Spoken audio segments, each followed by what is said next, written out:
ang mga pinakamaiinit na balita ngayong tanghali. Ilang miyembro ng Kingdom of Jesus Christ kakasuhan ng Davao PNP matapos manakit. Media arm nito na SMNI, damay rin dahil umano sa pagpapakalat ng fake news. Pangulong Bongbong Marcos nagbigay pugay sa mga magsasaka, guro at healthcare workers maging sa ibang manggagawa ngayong Heroes Day. Malakihang rollback sa mga produktong petrolyo ipatutupad bukas. Pero ilang tsuper, mistulang hindi natuwa. Sa MBC TV correspondents, babae natagpo ang nakabigti sa loob ng kanyang bahay sa Bataan. Sa MBC TV Sports, Ernie Gavilan, Agustina Bantilok, flag bearers ng Pilipinas sa 2024 Paralympics. At sa Showbiz Spotted, baby ni pop superstar Justin Bieber isinilang na.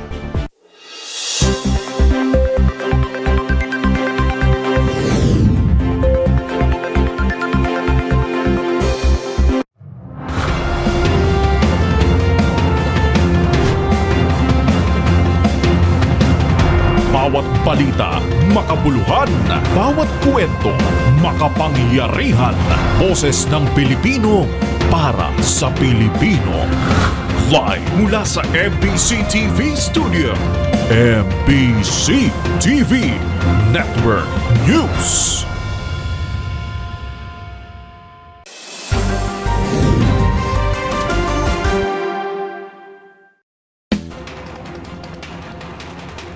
Pilipinas, una sa ating mga balita.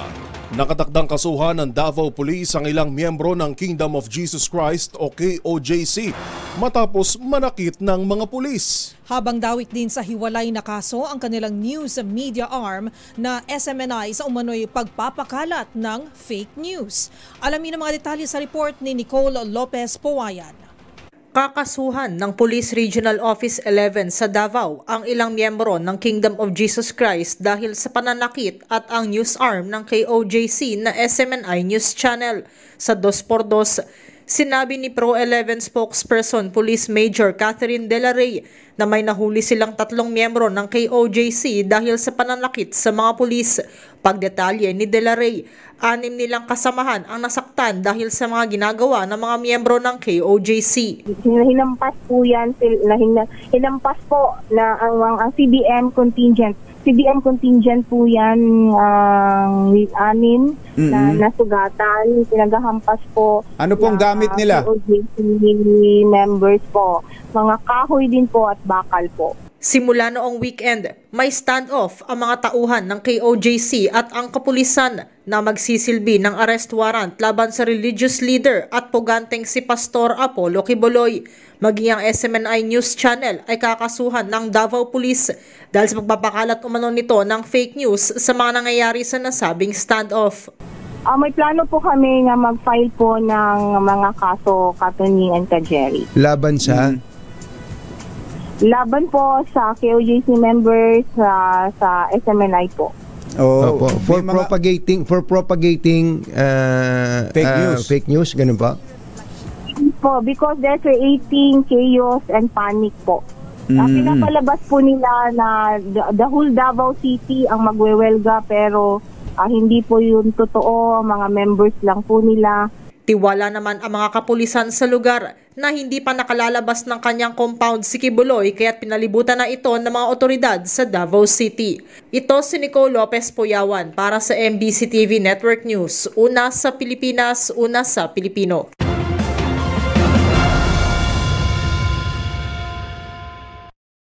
Umapela naman si Philippine National Police Chief General Romel Marbil sa mga political backers ni Apollo Kibuloy.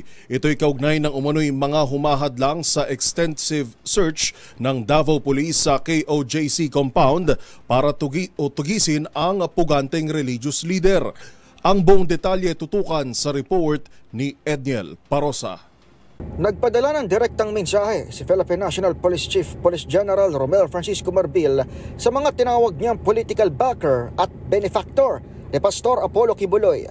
Ito'y sa gitna ng nagpapatuloy na paggalugog ng Davao Regional Police Office sa compound ng Kingdom of Jesus Christ sa Davao City para maaresto ang wanted na religious leader. Ayon kay Marbil, maituturing na serious offense sa pagkakanlong at pagtulong sa puganting tinutugis ng batas dahil sa child sexual abuse at qualified human trafficking. Kaya iginiit ng general na kaakibat dapat na pagsuporta kay Kibuloy ay karampatang responsibilidad at paglilinaw sa issue. Ginawa ni Marbil ang paalala kasabay ng apela sa mga kaalyado ng KOJC leader na payuhan itong sumuko sa otoridad.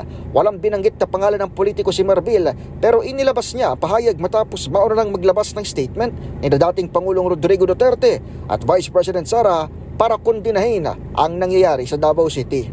Samantala, pinag-aaralan ng PNP ang iba pang mga kasong posibleng maisampa hindi lamang kay Kibuloy kundi maging sa mismong KOJC. Ito ang sinabi ni Marbil matapos madiskubre ng kapulisan ang umano'y mga biktima ng human trafficking na naipit sa loob nito. Kahapon, isang lalaki at isang babaeng sinasabing hindi makalabas sa compound ng ma-recruit ang na-rescue ng Davao Police. Ayon kay General Marbil, ipinasisilip niya kay Director Police Brigadier General Nicolas Torre III ng Davao Region kung mas marami pa ang may kaparehong kaso. Ipinakakausap ng top cop kay General Torre ang mga makakasalamuhang bata kung sila rin ba ay nasa kustudiya ng KOJC nang ilabag sa kanilang loob. Yung mga bata doon, baka tingnan niyo po mga anak niyo, baka nandun po na ayaw nilang na gusto nilang umalis doon sa loob ng compound, natatakot lang sila. Para sa MBC TV Network News, ito si Edniel Parrosa. Una sa Pilipinas, una sa Pilipino.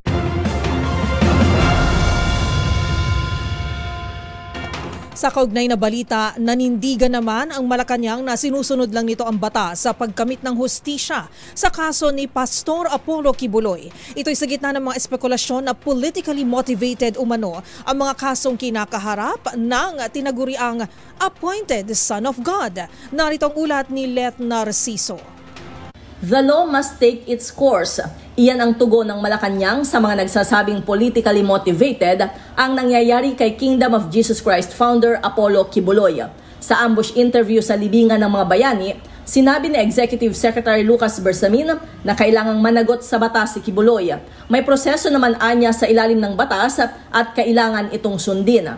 Samantala, tumanggi namang magkomento si Bersamin sa naging pahayag ni Vice President Sara Duterte. Kahapon ay humingi ng tawad ang Vice-Presidente sa lahat ng miyembro ng KOJC dahil hinikayat at pinakiusapan umano niya ang mga ito na iboto si Pangulong Marcos noong tumatakbo pa lamang bilang Pangulo. Si Kibuloy ay wanted sa umano'y child and sexual abuse at kasong human trafficking. Libo-libong pulis ang nakadeploy ngayon sa compound ng KOJC sa Davao City para isilbi ang warrant of arrest laban kay Kibuloy. Para sa MBC TV Network News, ito si Let Narciso. Una sa Pilipinas, una sa Pilipino.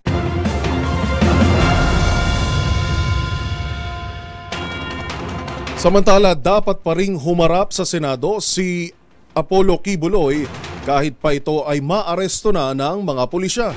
Ayon pa sa isang senador, hindi sana nangyari ang mainit na komprontasyon sa pagitan ng mga pulis at mga taga-suporta nito kung mapayapa lang itong sumuko sa mga otoridad. Pakinggan natin ang ulat ni Kyle Bulyas. Kailangang harapin ng pugante at leader ng Kingdom of Jesus Christ na si Pastor Apollo Kibuloy ang mga kaso laban sa kanya. Sa panayam ng DZRH, sinabi ni Senator Risa Hontiveros na ipatatawag pa rin si Kibuloy sa Senado oras na mahuli ito ng mga otoridad.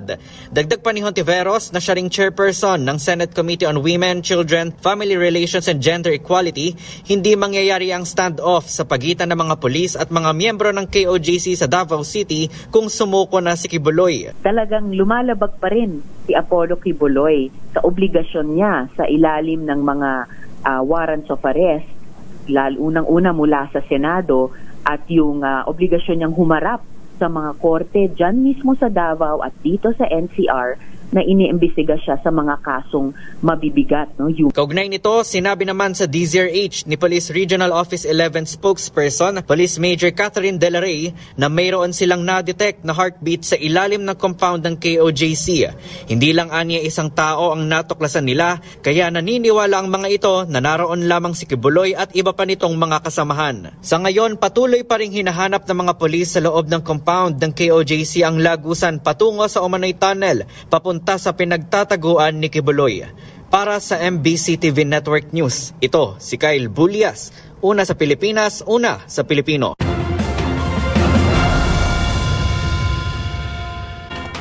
Para tayong ginawang laruan, ito ang hinaing ng ilang jeepney driver kasunod ng paulit-ulit at halos walang katapusan na atras abanting paggalaw sa presyo ng mga produktong petrolyo. Ang buong detalye tinutukan ni Giselle Ricafort. Para sa ilang jeepney driver, pinaglalaruan lang sila ng mga kumpanya ng langis. Ngayon daw kasing nakaamba ang halos 2 pisong rollback sa mga produktong petrolyo. Paniguradong babawi na naman ang mga oil company ng mas malaki namang taas presyo. Ilan tuloy sa kanila ang nagbabawas na ng biyahe dahil mas malaki pa ang gastos nila sa diesel kesa naiuuwing kita sa kanilang mga pamilya. Nakiusap ang mga tsuper sa gobyerno na gawa ng paraan upang maipako sa 50 pesos ang pinakamataas na presyo sa mga produktong petrolyo. Agro-rollback sila ng 2 piso. Mga 1 week lang before, tataas naman sila ng mahigit pa po doon. Kaya parang nangyayari, wala lang eh. Parang tayong ginawang laruan. Mataas, mababa. Parang tayong loko lang tayong jeepney driver. Sa mensahe sa DZRH ni Assistant Director Rodela Romero ng Oil Industry Management Bureau ng Energy Department, may rollback ang gasolina na 1 peso and 15 centavos, 1 peso and 85 centavos sa kerosene at 1 peso and 90 centavos sa diesel. Itinulak daw ito ng mahinang global demand, pag-uusap ng Israel at Gaza sa tigil putukan at production recovery support mula Libya, Sharara Oil Field. Para sa MBC TV Network News, Giselle Ricafort, una sa Pilipinas, una sa Pilipino.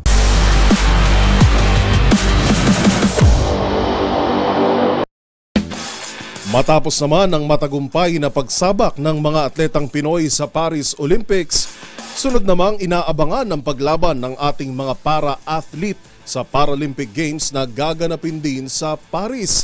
At inanunsyo na nga ang mga atletang magbibit-bit ng bandila ng Pilipinas sa opening ceremony sa darating na Miyerkules. Kung sino sila, tutukan sa report ni Matchpoint Millie Borja. Dadalhin ng veteran para swimmer na si Ernie Gawilan at para archer na si Agustina Bantilok ang watawat ng Pilipinas sa opening ceremonies ng 17th Paralympic Games sa Paris, France. Makakasama rin nila ang para track and field athletes na sina Gerald Mangliwan at Sandy Asusano, para swimmer na si Angel May Autumn, at para taekwondo gym na si Allen Ganapin sa parada na gaganapin sa Miyerkules. Paliwanag ng Philippine Paralympic Team Chief de Mission na si Ral Rosario, marami silang ginawang diskusyon patungkol sa kung sino nga bang atletang magsisilbing flag bearer sa Paralympics. Naging basihan ng maraming bilang ng medayang naiuwi ni Gawilan sa bansa at ang pagiging role model nito sa mga kapwa-atleta, habang si Bantilok naman ang kauna-unahang representative ng Pilipinas sa archery para sa Paralympic Games. Ito na ang 2nd beses na tatapak si Gawilan sa Paralympics. Una noong 2016 sa Brazil at noong 2021 naman sa Japan. Nagpahayag naman ng pasasalamat ang 56-year-old para archer na si Bantilok dahil malaki umano ang maitutulong nito sa kanya. Para sa MBC TV Network News, ito si Millie Borja, una sa Pilipinas, una sa Pilipino.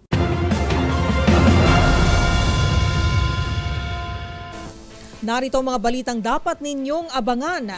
Mga Pilipino, biktima ng bangayan ng kampo ni Marcos at Duterte ayon sa isang kongresista. 1 toneladang botsa na kumpiska sa lungsod ng Maynila. Sa MBC TV Sports, Alas Pilipinas Men muling nakuha ang bronze sa Southeast Asian V-League. At sa showbiz spotted, K-pop group na The Boys muling naghatid ng saya at kilig sa kanilang Pinoy fans at nangakong babalik sa bansa. Lahat ng yan sa pagbabalik ng MBC TV Network News.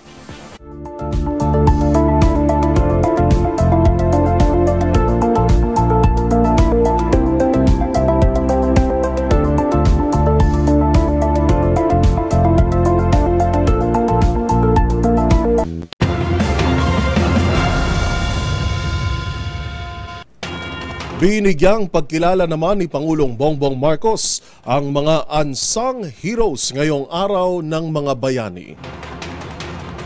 Sa isang mensahe, binanggit ni PBBM ang ambag ng mga manggagawa, guro, healthcare workers at iba pang ordinaryong individual na nagpakita ng kabutihan sa kanilang kapwa. Hirimok din ni PBBM ang mga Pilipino na alalahanin ang mga naging kontribusyon ng ating mga bayaning sina Dr. Jose Rizal, Lapu-Lapu, Andres Bonifacio at iba pang lumaban para sa kalayaan ng bansa. Naway magsilbi umanong inspirasyon sa mga Pilipino ang ipinakitang lakas ng mga bayani tungo sa ikauunlad ng bansa. After all, heroism is not confined to just the history books. Heroism also lies in him and her who are virtuous, in those who are compassionate, in those who are just. We have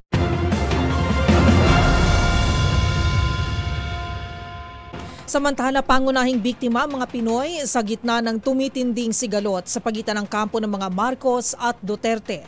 Paalala ng isang kongresista ang tambalan ng kasalukuyang Pangulo at Bise ang paulit-ulit na nangako ng pagkakaisa pero tila mas lalo lang nahahati ang publiko dahil sa kanilang bangayan. Pakinggan natin ang balita ni Milky Rigunan.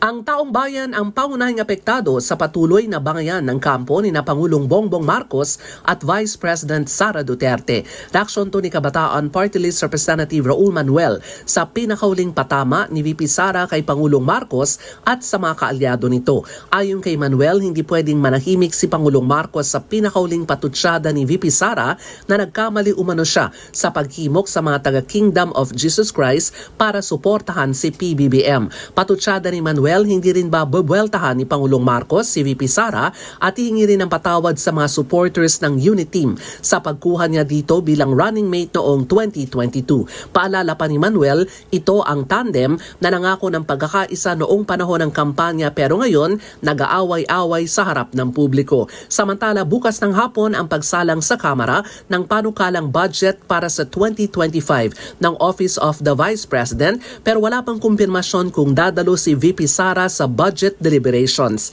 Ang nakarehistro sa schedule ng House Committee on Appropriations ay si Zuleika Lopez, ang Chief of Staff ni VP Sara. Para sa MBC TV Network News, ako si Milky Rigunan, una sa Pilipinas, una sa Pilipino. Samantala, kinundi naman ng ilang senador ang umano'y marahas na paghalughog ng Philippine National Police sa KOJC compound sa Davao. Nila overkill at hindi umano makatarungan ang deployment ng libo-libong pulis para sa isang non-terrorist criminal. Ang balitang yan tinutukan ni Raymond Dadpaas. Kinundinan nila Senador Amy Marcos at Senador Christopher Bongo ang marahas na raid sa compound ng Kingdom of Jesus Christ sa Davao City. Ayon kay Senador Amy, hindi makatarungan ng deployment ng 2,000 pulis sa KOJC compound dahil sa takot na idinulot nito sa mga miyembro ng KOJC ni Pastor Apollo Kibuloy. Matinding dungis umano ito sa imahe ng pambansang pulisya. Tinawag namang overkill ni Senador Bongo ang operation sa KOJC compound kasunod ng report na meron ng namatay. Nanawagan ito ng professionalism at accountability sa nangyaring operation. Naintindihan umano niya ang law enforcement operation ngunit hindi kailangan ng sobra-sobrang puwersa at may mga namatay at nasasaktan. Nakiusap ito sa PNP na maging non-partisan sa kanilang operation. Sa kanilang paniniwala ay walang terorista sa lugar na kailangan ng sobra-sobrang puwersa.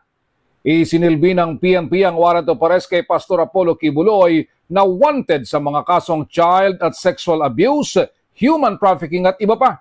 Hiwalay pa ang kasong kinakarap ni Kibuloy sa bansang Amerika. Sa panig ni Senador Risa Hontiveros na nagbulgar sa mga umano'y pangabuso ni Kibuloy sa mga babaeng miyembro ng KOJC, walang ibang pinakamaganda niyang gawin kundi sumuko at harapin ang kanyang kaso at humarap din sa investigasyon ng Senado. Sa panig ng PNP, idinipensa nilang operasyon sa katwiran na ginagampanan lang nila ang kanilang tungkulin na arestuhin ang sinumang may warrant of arrest gaya ni Pastor Apollo Kibuloy. Para sa MBC TV Network News, ito si Raymond Dadpaas, una sa Pilipinas, una sa Pilipino.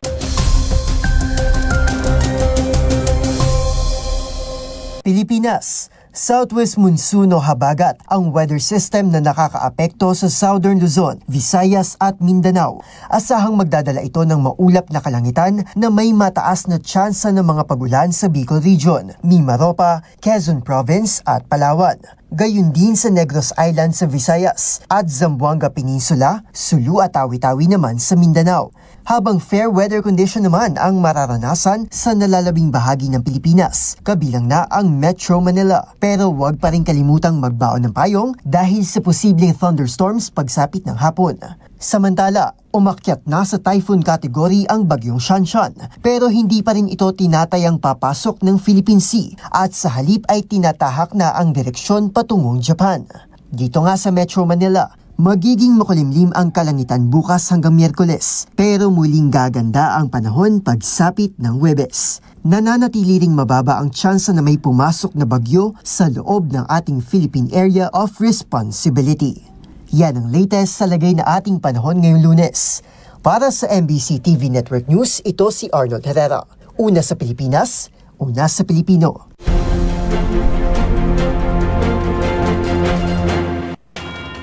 Sa iba pang balita, nakumpiska naman ng mga otoridad ang 1 toneladang botsa sa Maynila. Ito kasunod ng isang tip na may ipinadala umanong kahina-hinalang produkto mula sa Valenzuela City. Magbabalita si Boy Gonzales. Nakumpiska ng Manila Veterinary Inspection Board o BIB ang 1 toneladang hot meat o botsa sa Gagalangin, Tondo, Maynila.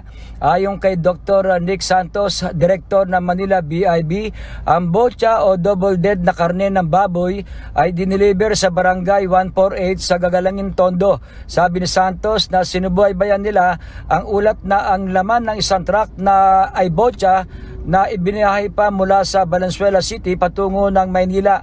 Sa nabanggit na operasyon ng Manila Veterinary Inspection Board, naaresto ang may-ari ng hot meat na si Donelo Gonzales. Si Gonzales ay kinasuhan ng paglabag sa Meat Inspection Code of the Philippines at Food Safety Act of the Philippines.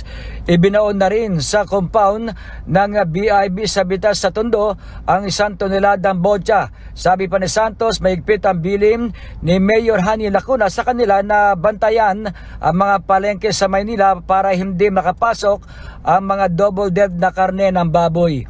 Para sa MBC TV Network News, ito si Boy Gonzales, una sa Pilipinas, una sa Pilipino.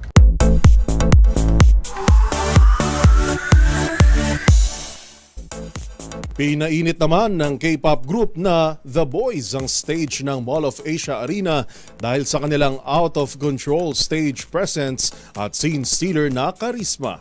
Ang labing isang miyembro pinakilig ang Pinoy fans hindi lang sa kanilang dance moves kundi maging sa kanilang impressive live vocals. Ang mga naging kaganapan sa The Boys World Tour Generation 2 in Manila, tutukan sa Showbiz Report na ito. Hometown kung ituring ng K-pop boy group na The Boys ang Manila.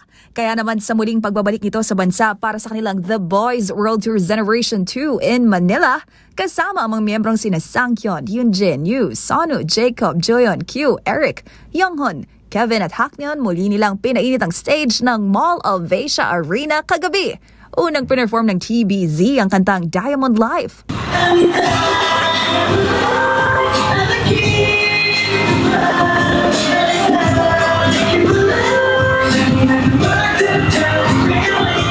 Na agad sinundan ng pasabog na performance ng Out of Control.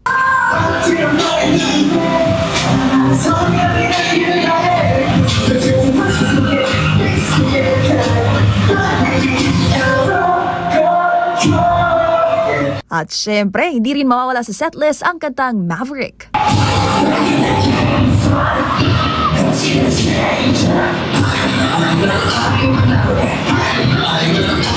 Maliban dyan, nag-enjoy rin ng Pinoy fans o The Beast sa ilan pang performances ng TBZ members. Kabilang na riyan ang Breaking Dawn, DDD, Survive the Night, Bite Packs, The Stealer at Watch It. Lagi na happy na they keep coming back to the Philippines to visit us and perform for us. I just graduated noong 23 po as magna cum laude, and feeling ko deserve ko po makita sila ngayon kasi I really worked hard and used their music as a big form of motivation para po mairaos ko po ang aking pag-aaral. We love you, The Boys! I love you so much! Kaya naman promise ng The Boys, who here is gonna love The Boys forever? And we will be vaccinated for Generation 3. Maugunita na Hulyo noong nakaraang taon, nakasama rin ng The Boys ang kanilang Pinoy fans para naman sa unang bahagi ng kanilang Generation World Tour.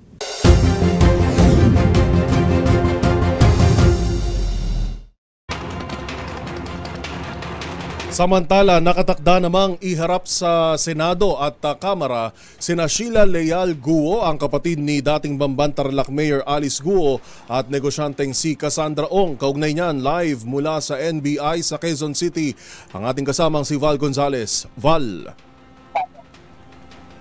Yuel, nandito na ngayon sa House of Representatives dito sa Quezon City at dakong alas 12 ng tanghali kanina nang makalabas sa tanggapan ng National Bureau of Investigation itong sina Sheila Guo at Cassandra Leong.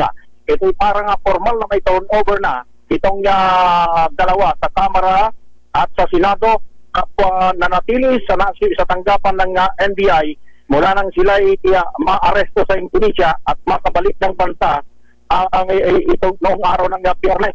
Sa magkahiwalay na sasakyan ng NBI isinakay itong sina Guo at Ong.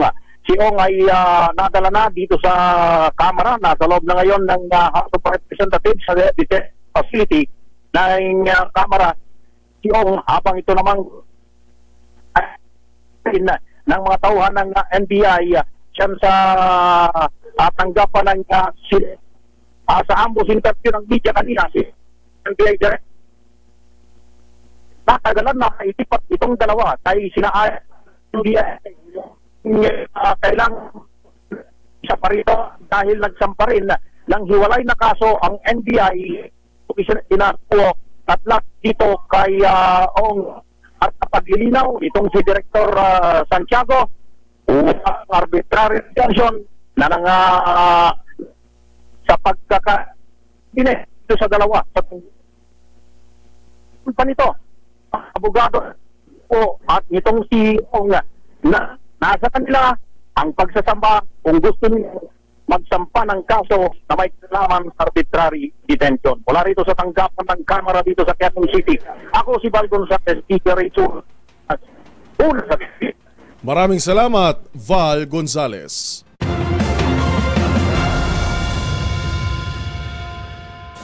Narito pa mga balitang dapat ninyong abangan.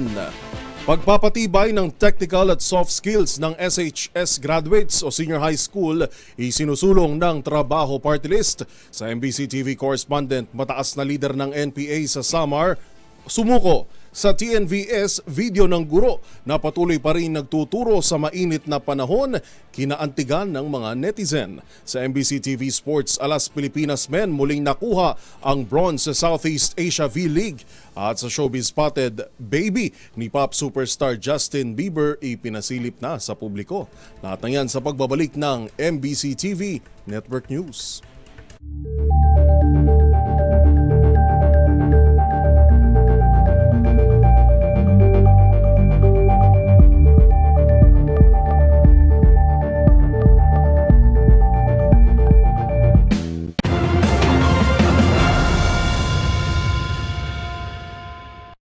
Sulong naman ng Trabaho Party List ang pagpapatibay ng technical at soft skills ng senior high school graduates. Sa paniwalang ito ang huhubog sa kanilang kahandaan sa corporate world.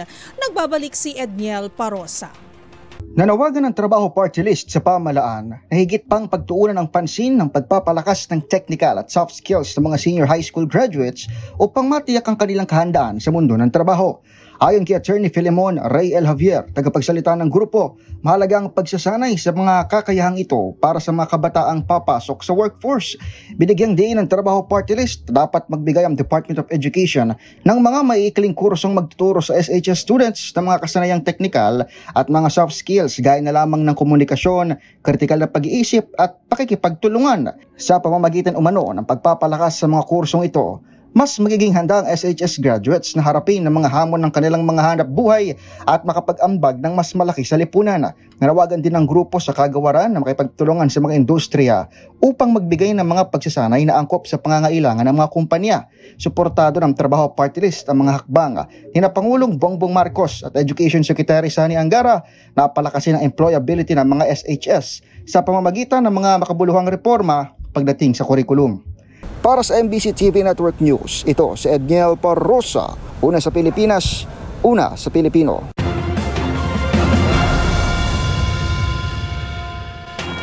Muli namang iginiit ni Pangulong Bongbong Marcos ang digitalization ng iba't ibang local government unit transactions. Ayon sa Pangulo, mahalagang i-capitalize ng mga LGU ang paggamit ng teknolohiya para mapabilis at mapadali ang paghahatid ng serbisyo sa publiko.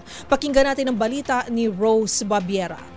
Muling iginiit ni Pangulong Bongbong Marcos ang paggamit ng teknolohiya upang mapabilis ang operasyon at transaksyon sa mga lokal na pamahalaan. Sa kanyang talumpati sa Local Governance Summit 2024, sinabi ng Pangulo na mahalaga na samantalahin ng mga Local Government Unit o LGU ang paggamit ng mga makabagong teknolohiya upang mapabuti ang mga operasyon sa lokal na pamahalaan. Nag-a-apply aniya ito sa mga infrastruktura, urban planning at maski sa mga simpleng proseso ng pagkuha ng business permit. Binigyang diin kasi ng Presidente na ang mga delay sa pagkuha ng mga simpleng dokumento kagaya nito ay matutugunan aniya ng digitalization na matagal nang isinusulong ng Marcos administration. Ayon kay PBBM, layo ng digitalization na ilapit sa mga mamamayan ang mga serbisyo ng pamahalaan sa mabilis at mabisang paraan sa pamamagitan ng paggawa ng mga online portals.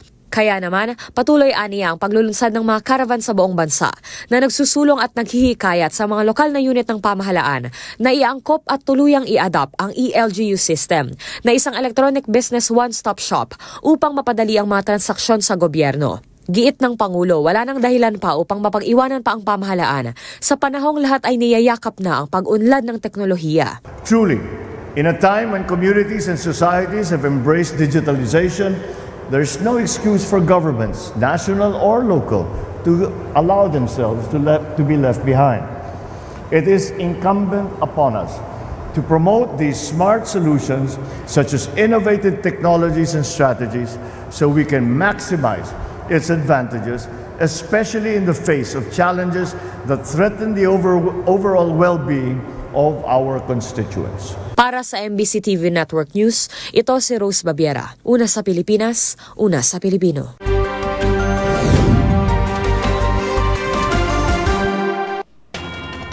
Natagpuan naman ang isang 32 anyos na babaeng nakabigti sa loob ng kanyang bahay sa Bataan habang sumuko naman ang isang leader ng New People's Army sa lalawigan naman ng Samar.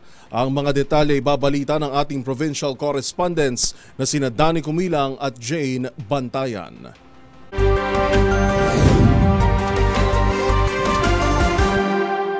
Nakabigti sa loob ng kanilang bahay nang madiskubre ng kanyang mismong ina ang isang 32 anyos na babae sa Purok 3, Barangay Bangal, Dinalupiang, Bataan. Sa ulat na diskubre itong biktima na si Isabel Castillo alas 12 ng tanghali na nakabitin ito na may tali sa leg sa loob ng kanyang kwarto, kaya humingi itong kanyang ina ng tulong para maputol ang tali sa leg at agad nilang dinala ito sa ospital, subalit idiniklarang wala na itong buhay. Nakakaranas umano ito ng emotional, depression, family problem, kaya nagawa umano nitong biktima na wakasan ang kanyang sariling buhay ayon sa pamilya nito. Para sa MBC TV Network News, ito si RH37 Danny Kumilang. Una sa Pilipinas, una sa Pilipino. Pinuri naman ni Hipapad Mayor Benjamin Ver mga kasundaluhan matapos ang pagsuko ng dalawang communist terrorist group high-ranking leaders sa Eastern Visayas. Sa post sa Facebook ng 8th ID Philippine Army, sinabi ng mayor na ito nagpapakita na epektibo ang Executive Order No. 70 o ELCAC ng gobyerno. Dalawang high-ranking leaders ng NPA ang sumuko sa militar sa Tough Eastern Samar at resulta nito ang pagkakakumpiska ng mga armas. Ang nasabing leader na kilala na si Rolando Romanca alias Arman, commander ng Apoy Platoon na nag-ooperate sa Eastern Samar na sumuko sa tropa ng 52nd Infantry Battalion at 70th Infantry Battalion matapos ang isang localized peace engagement. Ayon kay Romanca, na-demoralize ang grupo matapos ang pagkamatay ng kanilang mga leaders na si Joel Gaurino alias Doran Guzman at Martin Colima alias Mookie sa isang encounter noong nakaraang taon. Sa report na kumpiska 16 rifles, 11 magazines at hand grenades, mga subversibong dokumento at iba pang personal na gamit.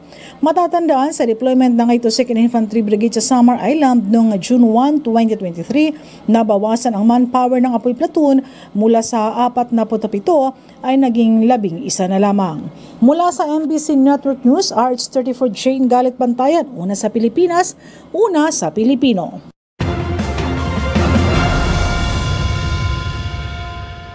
Samantala para naman sa mga pinakahuling kaganapan na nagbarikada ho ngayon ang ilang mga miyembro ng Kingdom of Jesus Christ sa loob at labas ng compound dyan sa Davao City. Ating alamin ang sitwasyon mula sa ating kasamang si Jun Suter ng Aksyon Radyo Davao. Jun. Yobel, magandang hapon. Nagpatawag ng press con si Atty. Isidro Torion, ang isasabag legal counsel ni Pastor Apollo Kibuloy, kanilang tanghali sa second floor ng isang food chain na matatagpuan sa labas ng KOJC compound headquarters sa Buhangin, Davao City. Ayon kay Torion, na naisip ng KOJC member na tapatan lang ang ginagawa ng kapulisan kaya nagkaroon sila ng peaceful assembly. Naniniwala naman si Atty. Torion na planted ang pagsunog ng gulong ng sasakyan dahil ang mga pulis ay may maraming gulong at hindi rin magagawa ng mga member ng KOJC. Samantala ang tinanong si Atty. Torion tungkol sa naperwisyo ng mga commuters dahil sa hindi makadaan ang mga sasakyan, nanindigan ito na hindi aalis ang mga KOJC member at ang mga nakaharang na mga sasakyan hanggat hindi nag-pull out ang mga pulis sa loob ng compound ng KOJC. Dahil kung nadisturbo ang mga commuters sa kanilang ginagawa, mas lalo sila nadisturbo sa presensya ng mga pulis sa loob ng kanilang compound. Dagdag Atty. Torion na legal ang kanilang ginagawa dahil nakasaad sa international law na ang countermeasure ay inaalaw naman. Samantala, wala pang movement ang dalawang panig habang napapatugtog naman ng worship song ang mga KOJC member habang nasasagawa ng peaceful assembly sa gitna ng kalsada. Para sa MBC Network News, ito si Jun Suter, una sa Pilipinas, una sa Pilipino. Maraming salamat Jun Suter ng Aksyon Radyo Davao.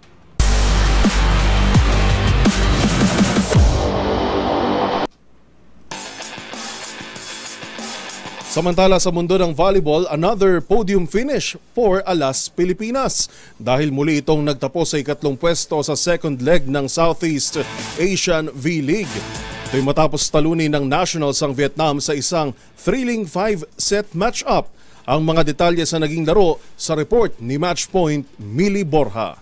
Muling nakuha ng Alas Pilipinas men ang bronze medal sa second leg ng Southeast Asian V-League. Yan ay matapos nitong talunin ng Vietnam in thrilling 5-set showdown. Sa first set, isang close 27-25 win ang nakuha ng Alas. Pero agad bumawi ang Vietnam sa sunod na dalawang set. At pagdating ng fourth and last kanto, muling nakuha ng Alas ang kanilang momentum at tuluyang nakuha ang panalo. Pinangunahan ni Micaelo Budin ang Nationals with 24 points.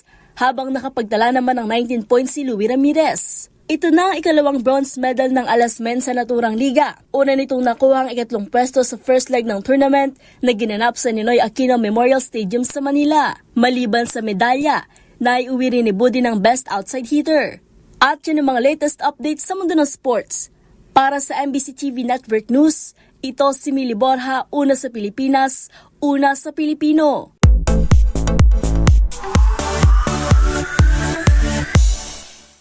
It's official! Daddy na ang pop superstar na si Justin Bieber. Ito'y matapos isilang ng kanyang modelong misis na si Hailey Bieber ang kanilang baby boy na si Jack Blues. Ang pasilip ng award-winning singer-songwriter sa kanilang little bundle of joy sa report na ito. Meet Baby Jack Blues, ang unang anak ng Canadian superstar na si Justin Bieber at model businesswoman na si Hailey Bieber. Sa Instagram, shinare ng 30-year-old singer ang puwang larawan sa cute little foot ng kanilang little bundle of joy at may caption na welcome home. Ang pangalang Jack, marahil sinunod ng Peaches hitmaker sa middle name ng kanyang ama na si Jeremy Jack Bieber. Si Baby Jack Blues na ang bagong JB rin ng initials sa kanilang pamilya. agad namang nagpaabot ng pagbati ang believers across the globe, gayon din sina Katy Perry at Kylie Jenner para sa first-time parents. Buwan ng Mayo, inanunsyo ng celebrity couple na magkaka-baby na sila matapos magpalitan ng matamis na I Do Year 2018. Kung matatandaan, noong 2022, magbabalik Pilipinas sana si Bieber para sa Justice World Tour, ngunit nakansela ito nang madiagnose ang award-winning singer-songwriter na may Ramsay-Hunt syndrome o kondisyong nagdudulot ng facial paralysis. Para sa MBC TV Network News, ito po ang showbiz angel Angelica Cosme. Una sa Pilipinas, una sa Pilipino.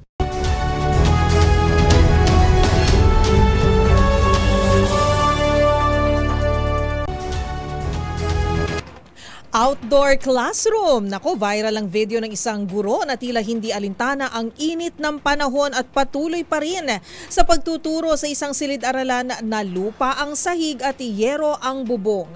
Bagamat inulan ng papuri si Teacher Ems, marami ang nagpahayag ng hinaing ukol sa sitwasyon nito. Ang buong detalye alamin sa report ni Rose Babiera.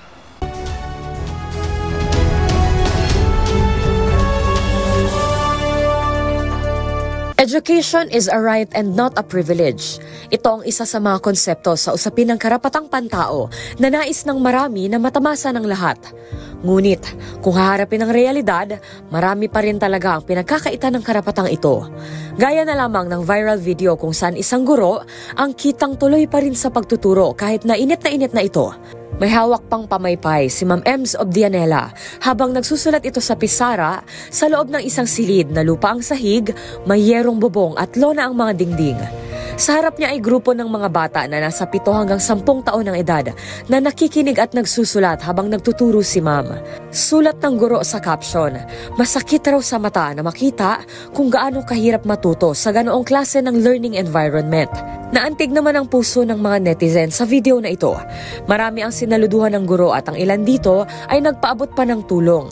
Gayunpaman, nangibabaw din ang bahagian ng kaparehas na sitwasyon.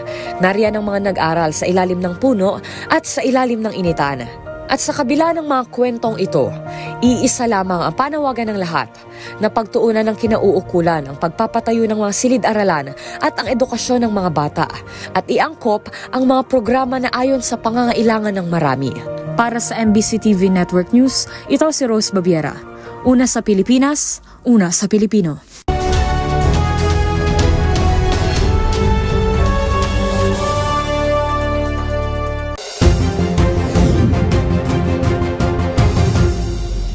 Samantala, kapapasok lang ho na balita, 2 pang kaso ng MPOX ang naitala dito po sa Metro Manila.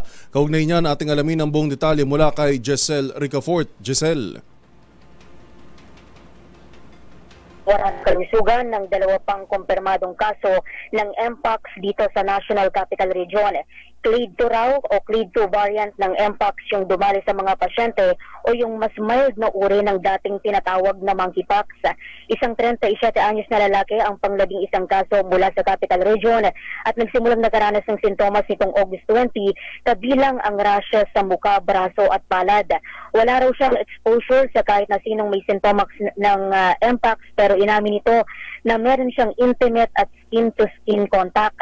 Ang panglabing 2 kaso naman ay isang 32 anyos na lalaki na nagkaroon din ng sintomas nitong August 40 naman at nagkaroon ng skin lesions at nagkaroon ng lagnat.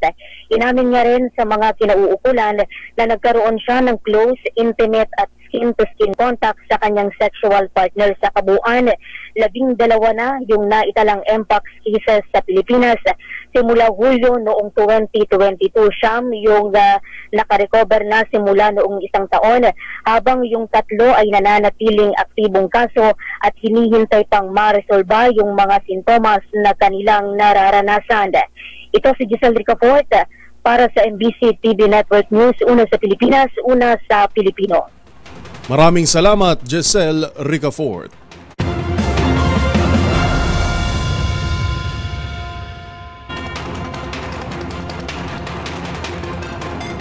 At yan ang mga nakalap naming balita ngayong National Heroes Day. Mapaluma man o makabagong bayani, taas noo kaming sumasaludo sa inyong kabayanihan. Ito po si Yuel Reyes. Sana'y patuloy kayong maghatid inspirasyon sa bawat kabataang Pilipino at sa mga susunod pang henerasyon. Ako po naman si Karen Oyong. Magkita-kita tayong muli bukas, araw ng Martes, para sa mga balitang makabuluhan, mga kwentong makapangyarihan. Hatid ang boses ng Pilipino para sa Pilipino. Ito ang MBC TV Network News. Una sa Pilipinas, una sa Pilipino.